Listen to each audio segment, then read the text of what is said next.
Close your eyes, grab a cup of coffee or tea, sit back, and let yourself get swept up in the story.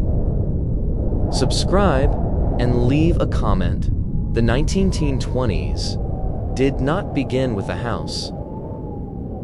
They began with an ending. The First World War had just closed. A flu pandemic had swept through cities and small towns alike, and millions of Americans stepped out of that decade, looking for something they could not quite name: a sense of normal life.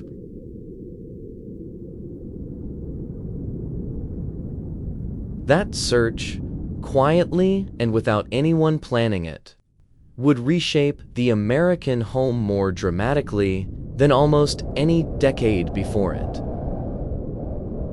Before the war, most middle-class houses still followed patterns set in the previous century. Rooms were formal and separated. Parlors existed for guests who rarely came.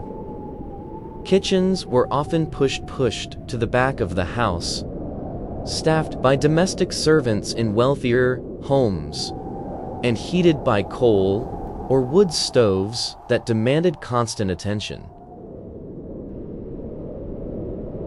Water might come from in the yard.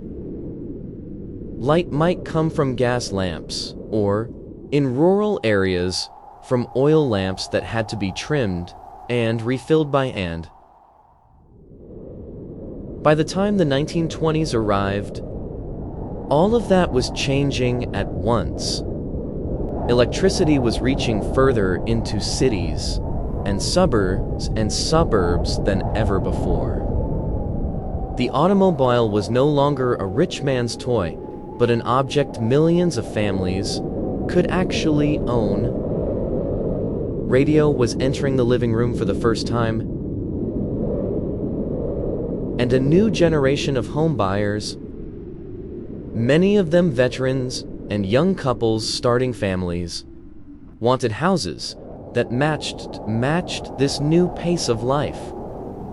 Smaller, more efficient, easier to run without servants, and built quickly to meet a housing shortage that the war had left behind. This is this story of how those pressures collided to produce homes that, looking back today, can strike us as strange. Houses with almost no closets. Houses ordered from a mail order catalog and shipped by rail in pieces. Houses built in styles borrowed from English cottages, Spanish missions, and French country manners. Sitting side by side on the same suburban street. Now every strange detail of the 1920s American home was the visible trace of a larger transformation taking place underneath the surface of everyday life. Chapter 2: The End of the Victorian House. To understand why 1920s houses looked and felt so different, it helps to see what they were reacting against. The Victorian house, dominant from the 1860s through the early 1900s, was built around the idea of display. Tall ceilings, ornate trim, steep roof lines, and a maze of small, separate rooms were meant to show that a family had arrived, socially and economically.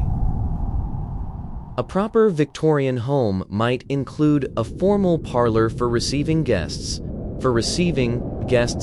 a separate sitting room for the family, a dining room reserved for meals, and a kitchen tucked far enough away that its smells would not reach company. That kind of house required labor. Someone had to haul coal, tend fires in multiple rooms, dust ornate woodwork, and manage a household staff if the family could afford one. By the early 20th century, fewer families could. Domestic servants, once common even in modest middle-class homes, were becoming harder to find and far more expensive to keep, as new industrial jobs offered better pay and better hours than housework. The war accelerated this shift further, pulling workers into factories and, for women, into new kinds of employment that had not existed before. At the same time, architects and reformers had already begun questioning whether the Victorian house made any sense at all for a modern family. Publications aimed at homeowners argued for simpler floor plans, more sunlight, and rooms that flowed into each other instead of standing apart behind closed doors.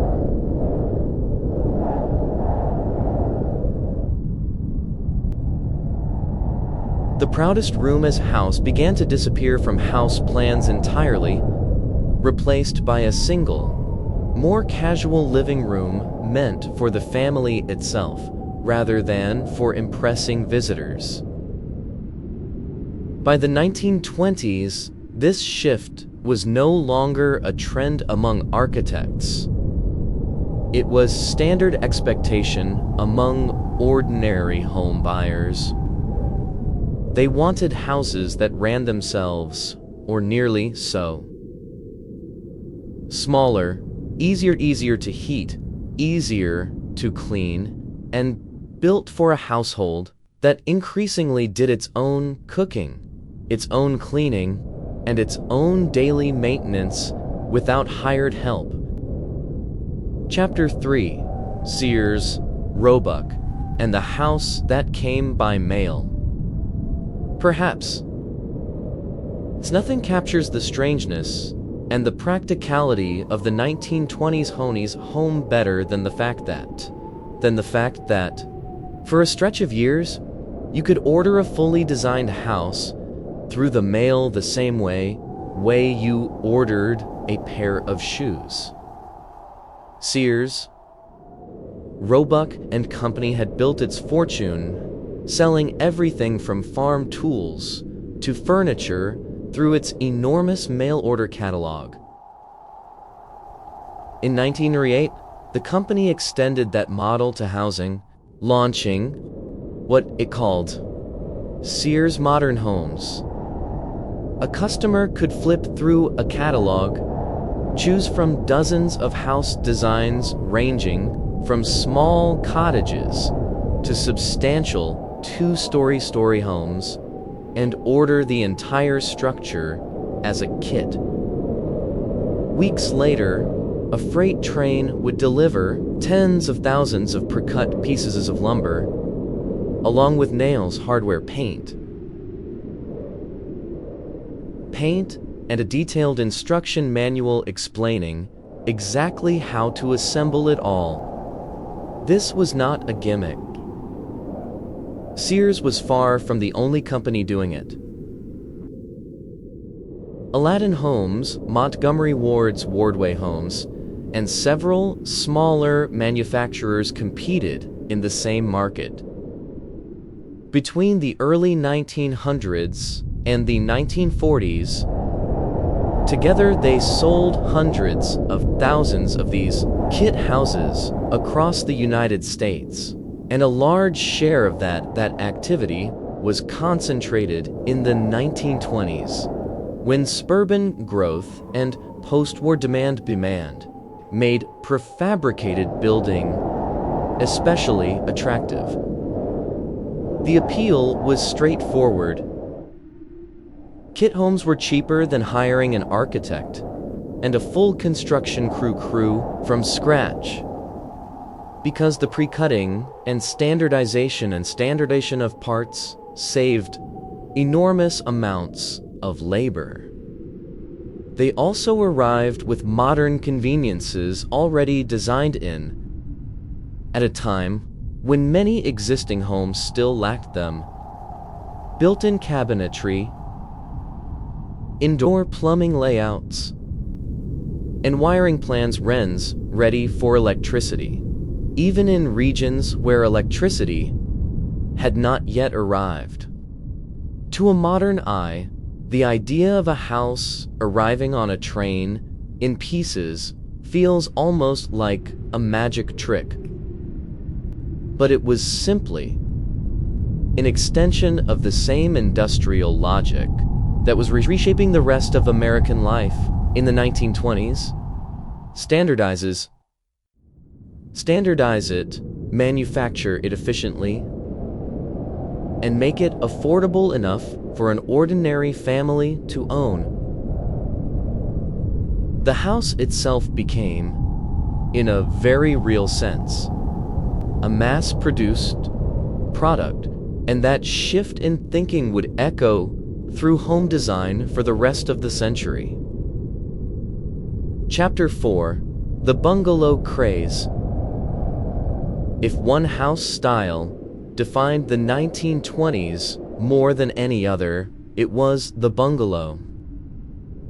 Low-slung, single-story or story and a half, with a wide front porch and deep, overhanging eaves, the bungalow spread across the United States with astonishing speed during this period, especially in growing suburbs from Chicago to Los Angeles.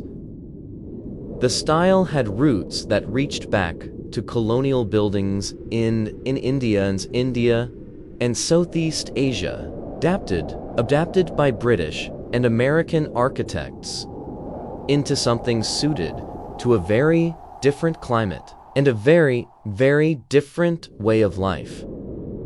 In the United States, it became closely associated with the arts and crafts movement, which pushed back against the ornamentation of the Victorian era in favor of natural materials, visibles, structure, and craftsmanship that felt honest rather than decorative for its own sake. Exposed wooden beams, tapered porch columns often resting on stone or brick piers, and built-in furniture such as window seats and bookcases were hallmarks of the style. Bungalows were popular for reasons that had little to do with aesthetics alone, and that compactness meant they were cheaper to build, cheaper to heat, and easier for a family without servants to maintain. A single level, or close to it, meant less climbing stairs with laundry or firewood. An open, informal floor plan meant the living room, dining area, and sometimes even the kitchen could flow into each other, matching the more casual, family-centered lifestyle that had replaced the formal household. California played an outsized role in popularizing the style, particularly through architects who aligned elaborate, high-end versions known as craftsman bungalows, featuring rich wood interiors and carefully considered details. But the true impact of the bungalow craze was in outcritization.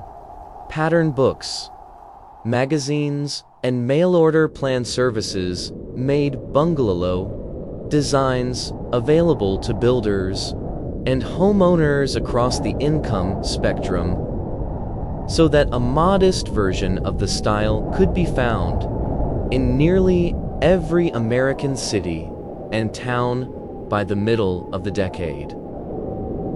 Chapter 5: Electricity enters the home. For most of American history, up to this point, night meant darkness. and cooking meant fire attended by hand. The spread of household electricity during the 1920s changed both, and it changed them faster than almost any other technology had changed daily life before. At the start of the aimed a city convenience more than a universal one. Many rural areas would not receive reliable electric service until federal rural electrification programs of the following decade. But in towns and suburbs, the 1920s were the years when electric lighting shifted from a novelty to an expectation, and when a wave of new electric appliances began appearing on showroom floors. Electric irons, electric toasters, vacuum cleaners, washing machines, and by the end of the decade, the first practical electric refrigerators for home use. This transition explains a great deal about why 1920s houses were designed the way they were. New homes were increasingly wired during construction without outlets and fixtures planned in from the start, something older houses often lacked and had to retrofit expensively. Kitchens were redesigned around the assumption that a homemaker, not a servant, would be doing the cooking, and that she would be doing it with electric or gas appliances rather than a wood-burning stove. Ceiling fixtures replaced or supplemented gas lamps. Basements, once purely storage or coal cellar space, sometimes gained new purpose, housing electrical panels, and later, furnaces. The refrigerator deserves particular attention because its arrival marked the beginning of the end for the icebox. A wooden cabinet cooled by a large Blythe, delivered regularly by an iceman. Electric refrigeration was still expensive and far from universal in the 1920s, meaning many homes of the decade were built or renovated with space for an icebox that would, within a decade or two, be replaced by an electric unit. This is one of many reasons 1920s kitchens can look oddly proportioned to modern eyes. They were designed at the exact hinge point between one technology and the next. Chapter 6: The Vanishing Servants and the Shrinking Kitchen. In the 19th century, a comfortable middle-class household often included at least one domestic servant, frequently a live-in cook or maid. By the 1920s, that arrangement had become far less common, and the kitchen, once a workspace hidden away for hired help, was becoming the domain of the woman of the house herself. This shift had deep economic roots.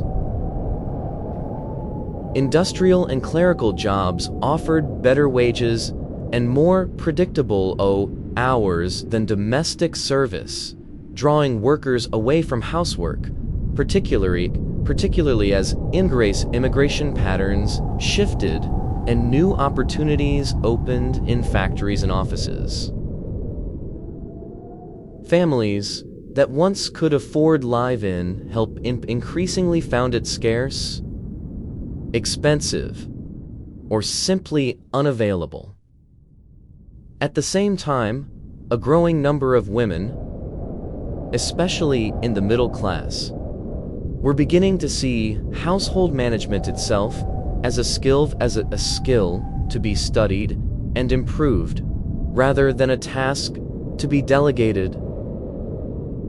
This gave rise to what historians call the domestic science movement, championed by figures like Christine Frederick, who applied the same efficiency principles used in factories to the design of the kitchen.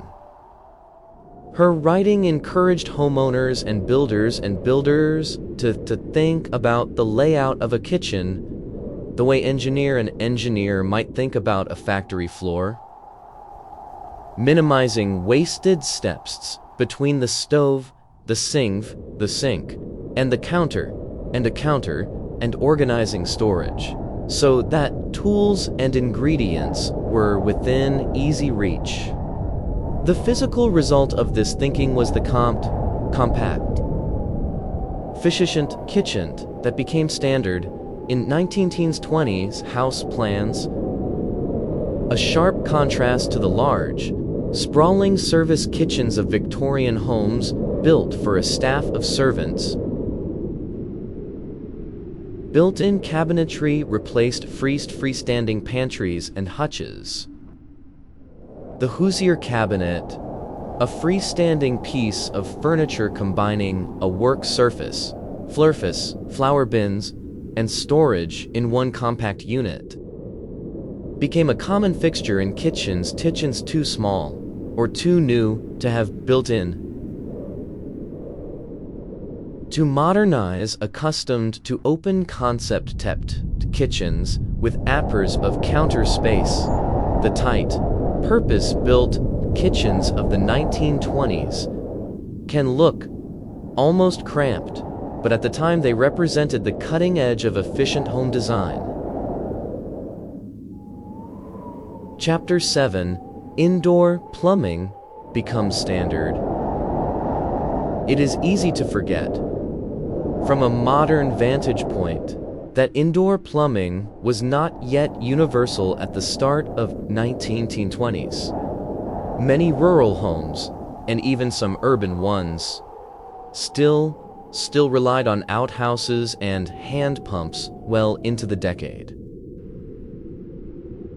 But among new construction, particularly in cities and suburbs, the 1920s marked the point at which a private indoor bathroom shifted from a luxury feature to a basic expectation of a modern home. This shift reshaped house plans in ways that still influence homes built today. Earlier houses that had bathrooms at all often placed a single one on the ground floor, sometimes as a converted closet or a room added on almost as an afterthought. By the 1920s, builders were placing bathrooms upstairs near bedrooms, positioning them adjacent to kitchens to share plumbing lines efficiently. And in higher-end homes, beginning to include more than one bathroom for the first time.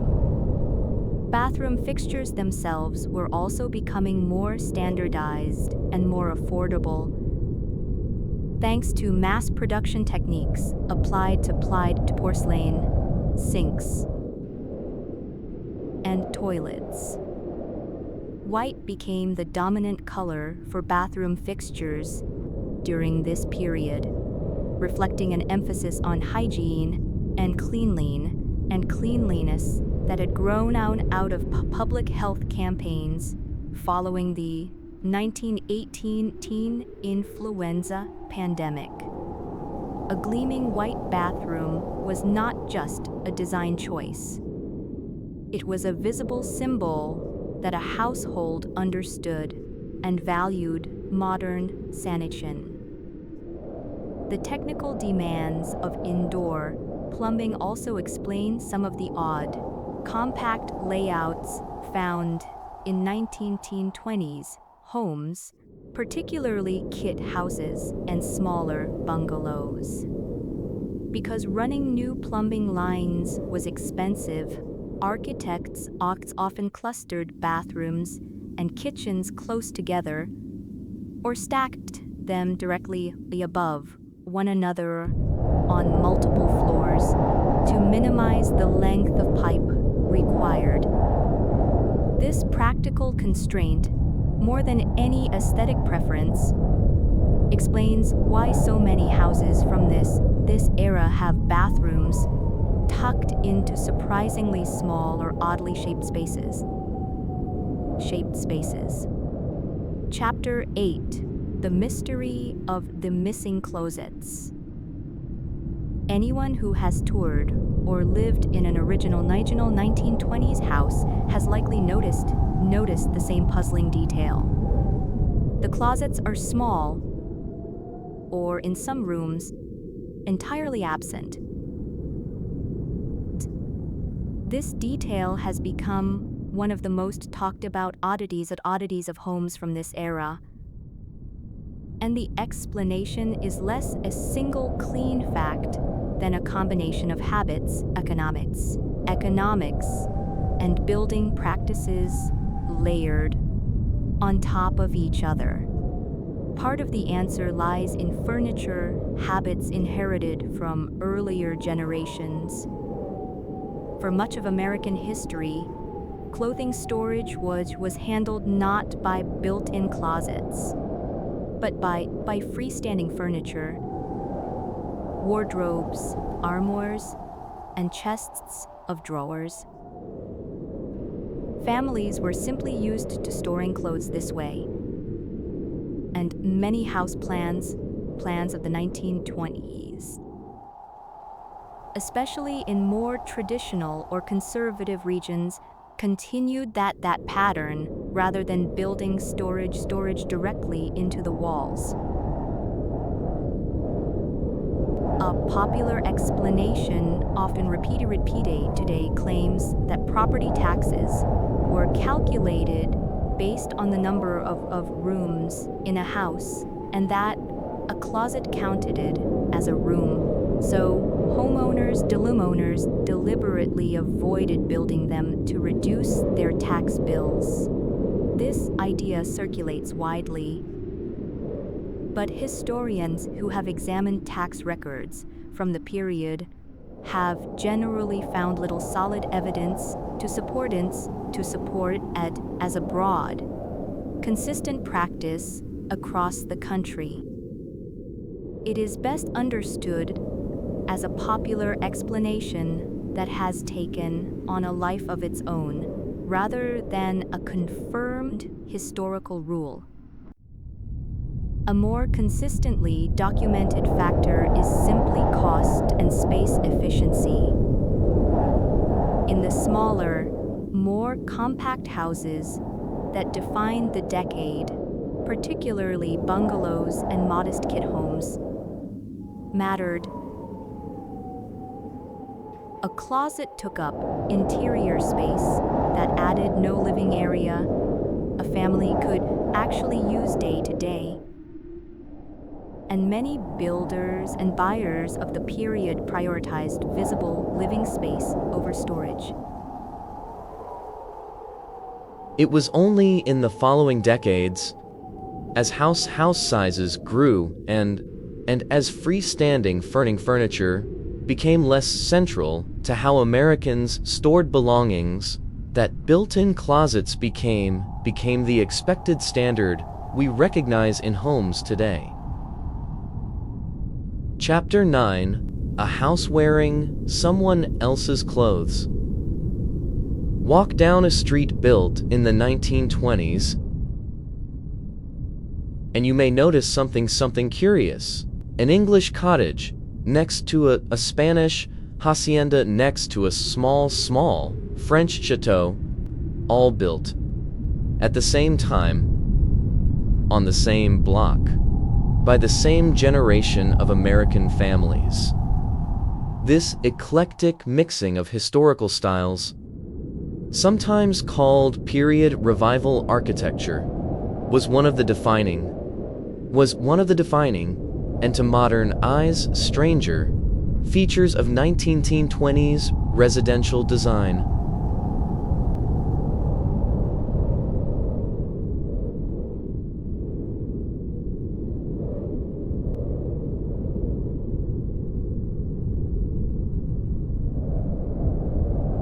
evoking the homes of the 18th century.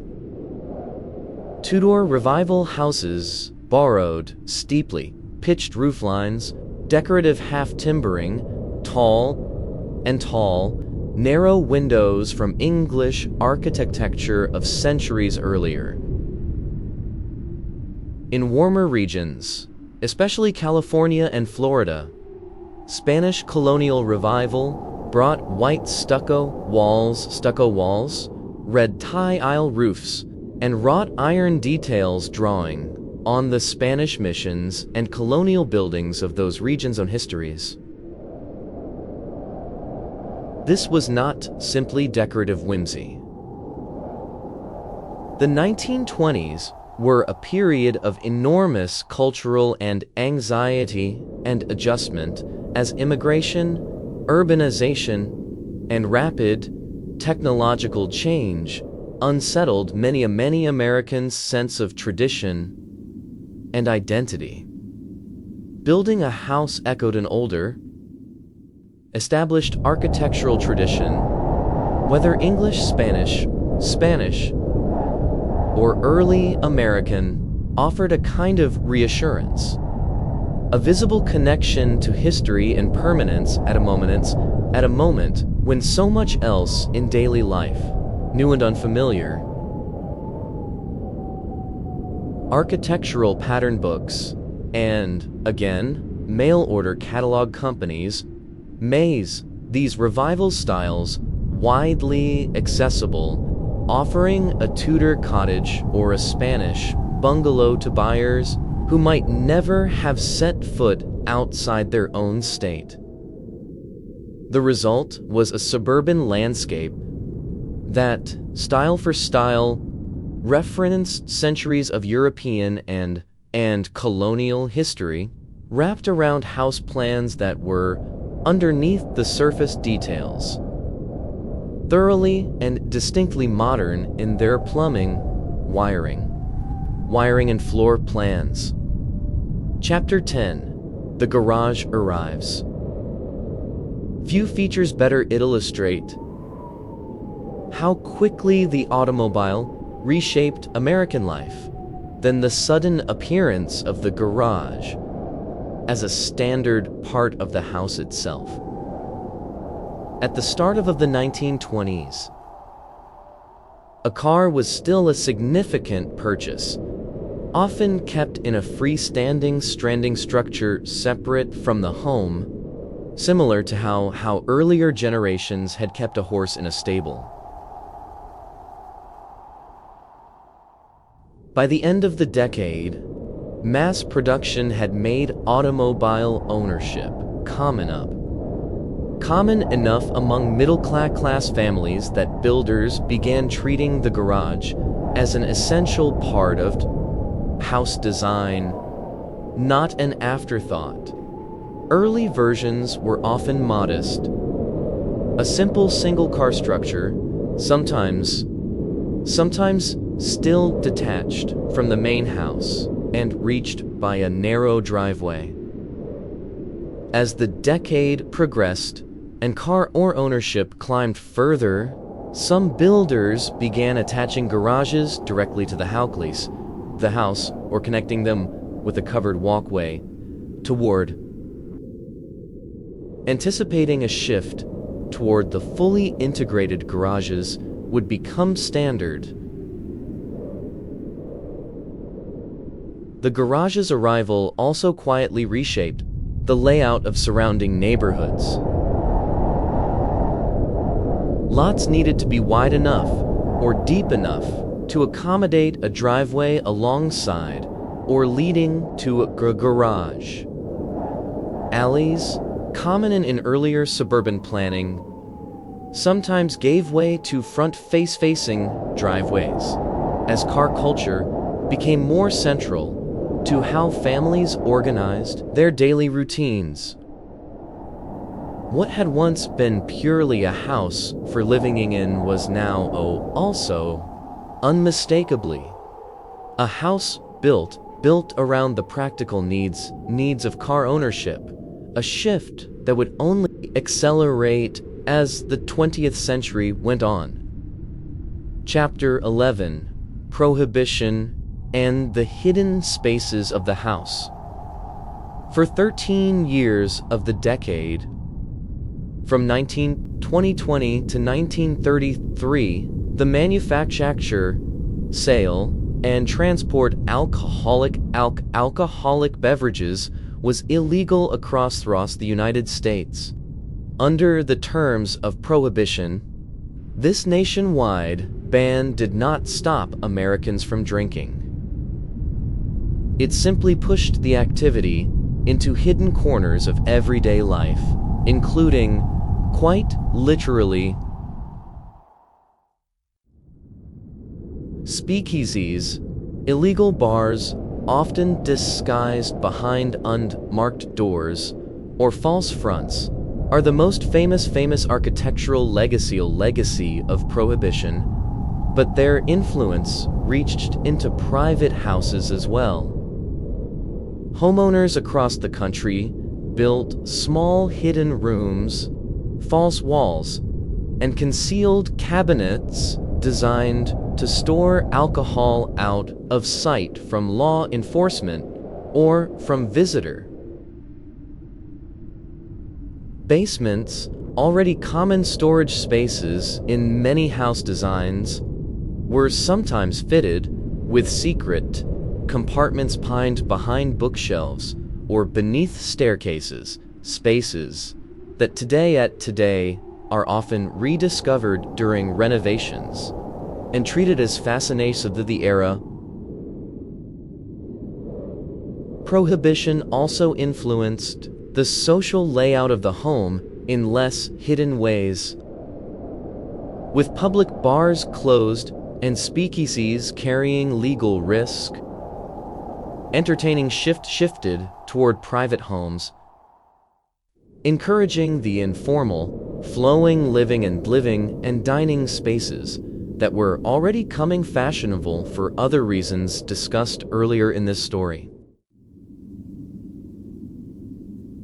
The living room, increasingly the heart of the house, took on a new role as the site of private parties and gatherings that public spaces could no longer safely host. This blend of ordinary domestic architecture and quiet, deliberate concealment gives 1920s houses one of their most genuinely mysterious qualities. A house that looks entirely conventional from the street may still, in an original, unrenovated example, contain a small hidden space built specifically to keep something illegal out of sight for 13 strange years of American history. Chapter 12: Radio and the New Center of the House. If the kitchen had become the domain of efficient, modern housework, and the living room had already begun replacing the formal parlor, the arrival of home radio broadcasting in the early 1920s gave that living room a new and unifying purpose. For the first time, a family could gather in one room at the same time to listen to news, music, and entertainment broadcast from far beyond their own town. Commercial radio broadcasting began in earnest in 1920. And ownership of home radio receivers expanded rapidly through the decade, moving from a hobbyist novelty to a mainstream household fixture by the late 1920s. Early sets were often bulky, requiring prominent placement, and sometimes elaborate antenna arrangements, and house plans and furniture catalogs of the period began to account for this new object, suggesting placements within the living room that would make it a natural gathering point for the whole. family. This had a subtle but real effect on how living rooms were designed and furnished. Seating arrangements shifted to orient toward a focal point, anticipating patterns that would later define the television-centered living rooms of the mid-century. The living room's transformation from a rarely used formal space into the true social center of the house was now complete, driven jointly by changing family habits, the decline of domestic service, and this new shared technology that gave families a reason to sit together in the evening. Radio also connected these newly built, oddly assorted suburban houses with their borrowed European facades and mail-order floor plans to a single, shared national culture.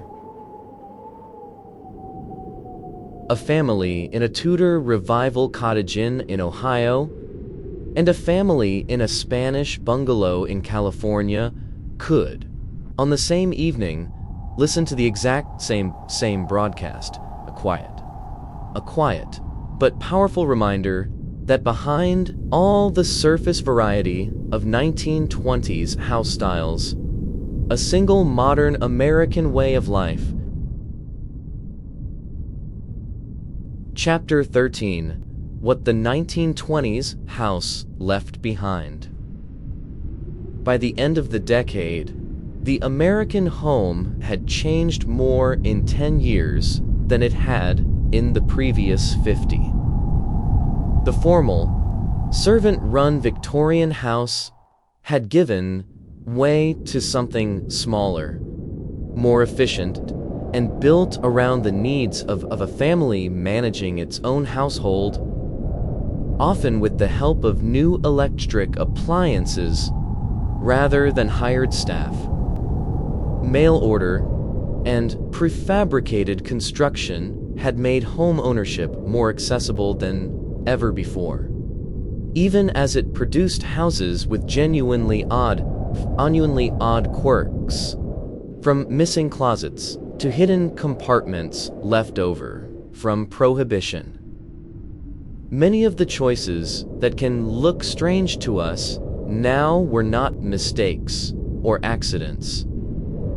They were the visible seams of a house type caught between two eras, built with electrical wiring for a grid that was still expanding, plumbing systems, speedometers, just becoming standard, and closet habits inherited from a furniture tradition that had not yet fully given way to built-in storage. Every oddity had a reason, even when that reason has since been forgotten or replaced by a myth more entertaining than the truth. The Great Depression, arriving at the very end of the Slary decade, would slow this transformation dramatically, and the Second World War would delay it further still. But the patterns established in the 1920s, the compact, efficient kitchen, the informal living room built around shared technology, the attached garage, the electrified, plumbed, mass-producible house would form the foundation for the suburban expansion that reshaped in the decades that followed. The next time you walk through an original 1920s house and notice a closet too small to hold a modern wardrobe, or a bathroom tucked into an oddly narrow space, or a stone fireplace surrounded by pails borrowed from a Spanish mission, or an English cottage, you are not looking at a design flaw. You are looking at a snapshot in the middle of reinventing. All at once, what it meant to live in a modern home. Thank you for Modern Hori. For listening to my story. Please subscribe to my channel and leave a comment.